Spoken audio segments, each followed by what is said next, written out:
खिले और खिले गुलगस्ते, गुल खिले गुलशन खिले और खिले गुलगस्ते, और जितने पंच भाई हैं सब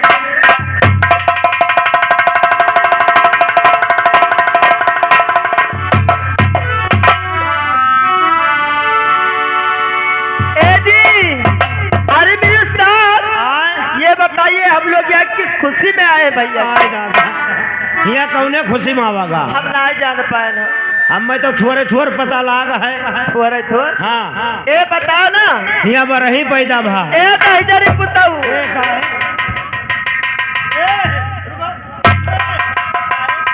मारा रब दहजरी पुताऊ। ये बताइए बरही क्या होता है? बरही पैदा भैया तब यहाँ का भा? आज बरही है भैया किया? यह देखो ए मेम साहब, हाँ जी, जब बरही होता है तब टोला पड़ोसी जानता है। अच्छा, और जहाँ बरही पैदा होता है हाँ, यहाँ नात रिश्तेदार और गांव जवार सभे जाना। अच्छा, सवाल भैया क्या बरही बरही है? हाँ। ए अब गोहराओ लड़को फूफा का करे दहजरी पुताऊ नहीं जानता। हाँ लड़कों फूफा यहाँ का करी है? अरे गोहराई तो बहुत तगड़ा पिराए लाग। आए दादा ये लड़का फूफा दौड़िया इनका ले जाओ। तब लड़कों को गोहराई दियो वही बियाना वाना हम कहें। हाँ बहुत गरम लाग, बहुत गरम लाग, बर्दाश्त करो पुरवाई झोंका थी। हाँ ए सुनो। हाँ कैसे? Hello hello hello. अरे सजई ना गुआला गाहा राने माता लागे चल कई माता लागे चल काई हो।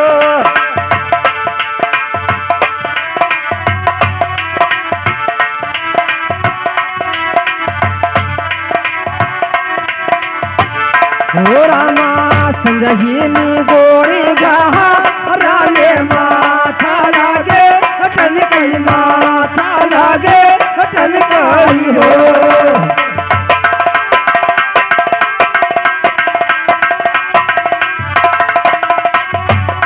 बता भैया लाइट जनरेटर बंद करे जाते देखो।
यह मेरे कहबो तो ना लड़को बप्पा आई है और ना लड़को फूफा आई है ए जी और ना बुआ वही है।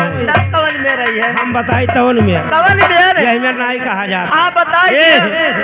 अरे संजैन भाई सिया भी यानी पाड़ुआ लागे वो कई पाड़ुआ लागे वो कई हो।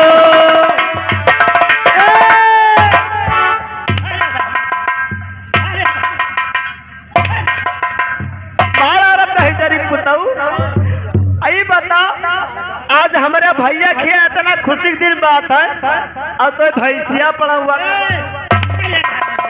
भैंसिया उनके भैंसी तब मने ई कौन मेरे गाँव थी ई नीक नीक गाँव जरी पुताऊ हो ये भैंस पड़वा भैया क्या हमरे लाई भी हम जानी कहा थी सजैन भैंसिया बिया ने पड़ुआ लागे पुअकै ए मारा रब तहजरी पुताऊ चाहे लड़को फूफा ना हो तुमको बचाओ के हाँ लड़को फूफा जब ना आई है अच्छा लड़को बुआ हमें फांसे सुताल लिया ए अतिक मोहा थी लड़को बुआ तू है काहे के नहीं हमें सबका बंधाई नहीं कहते सवेरे पैसा दे अच्छा कैसे अरे बहिनी उठले मारी आगा पीरा दादा दादूना पढ़ाई दादा दादूना पढ़ाई हो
महला मई की हाथा जा गाँव मई की हाथा जा गैला हो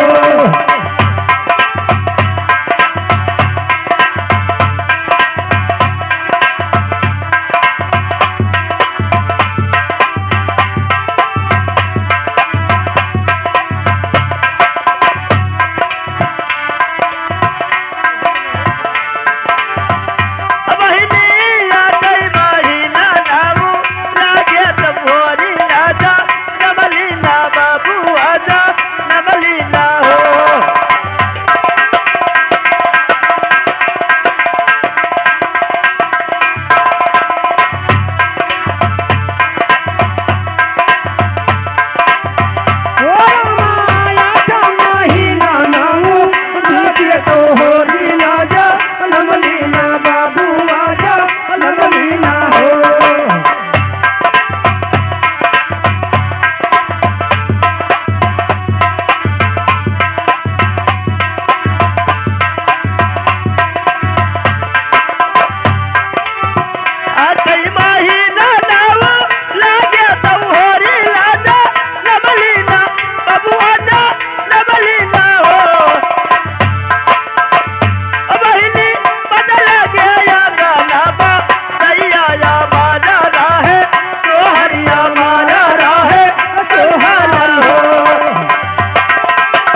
हे मेम साहब हाँ जी लड़कों को फूफा नाई देखाने आहा और ना लड़कों को बुआई देखानी लाई देखानी सुहर नाई नहीं कहे आहा, हाँ, ए आय। अब ये लड़के अब जानते हो काहे रिसियाएंगे ए जी काहे रिसियाल है ये जितना लड़के आगे बैठा है हाँ ये सब तोहरे ऊपर रिसियान है हमारे ऊपर हाँ हाँ काहे हो दहजरी ये 3 जन के ऊपर रिसियान है काहे हमरे ऊपर रिसियाल अब हिया से शुरू की नहीं और पीछे तक बैठा है हाँ जी ए आय, कहीं नहीं ये लड़के का सुनो हवाल हाँ ये लड़के का सुनो हवाल और भर भर पतरी खाए ए दहजरी पुतऊ भले अत्ता लड़कियां भर भर पतरी खाए पई है भले अत्ता लड़कियां खाए पई है भर भर पतरी अब कहा तो विश्वास ना पड़ी काहे ये लड़का कहे तो पूरी दे दियो अच्छा अब ये कहा था 4 दे दियो हाँ तब ये तो 4 नहीं खाए पाए तब लेकिन वो दोनों खराब करके धर दी हाँ कहीं नहीं आई लड़कन का सुनो हवाल हाँ जी अब भर भर पतरी खाए अच्छा हे मेम साहब हाँ अब आधी रात का झाड़िया लाग तब पकड़ पियट चिल्लाई बुआ तई पानी दे दो बुआ तई पानी दे दो बुआ तई पानी दे दो बुआ तई